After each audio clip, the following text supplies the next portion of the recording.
Hello everybody and welcome to this week's episode of Top 5 Friday. Now this week's theme is going to be based around my top 5 games that I thought were the most disappointing when I eventually got to play them. These were games that I was really looking forward to coming out, and then when I actually got to play them I just thought they were pretty average. So let's get on with the list. So in 5th place would be 007 The World Is Not Enough. Now we all know this game wasn't made by Rare, but it still didn't hide the fact that many of us were really looking forward to it, wondering what the next 007 James Bond game would be like on the N64.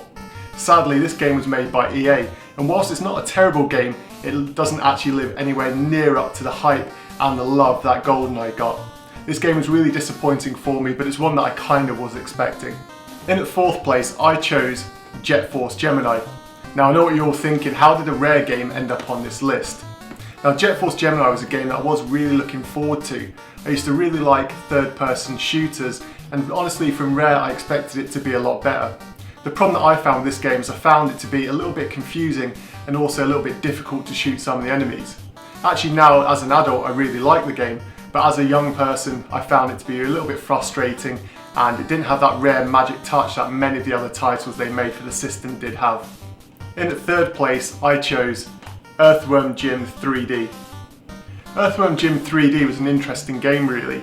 I grew up with Earthworm Jim on the 16-bit era, playing the games on the Sega Mega Drive and on the Super Nintendo, and to be honest I really liked those. I thought the humour was fantastic, I really loved the art style, and I thought it was an all-round good fun action platformer.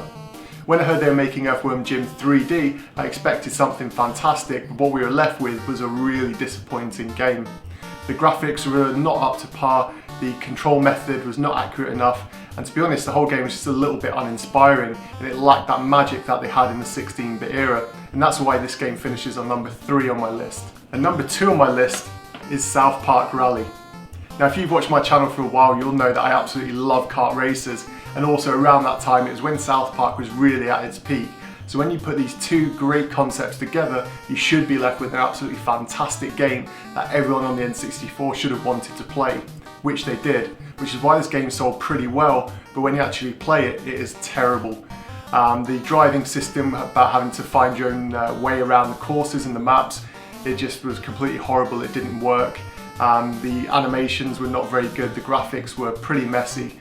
And it's probably, apart from the number 1 game that I'm going for, this is probably the most disappointing game that I experienced on the N64. So now it's time for my number 1 most disappointed game on the N64, and that goes to Mission Impossible. Now don't get me wrong, I actually really like this game, and that's a really weird thing to say considering I'm putting it at my top of the list for most disappointing game. Now the reason why I put it there is because around the time when this came out, people were playing games like Metal Gear Solid, and obviously the huge depth in that game was absolutely fantastic, and for weeks and weeks and months even in the magazines they were hyping up Mission Impossible as being one of the games that would really rival Metal Gear Solid on the PlayStation 1.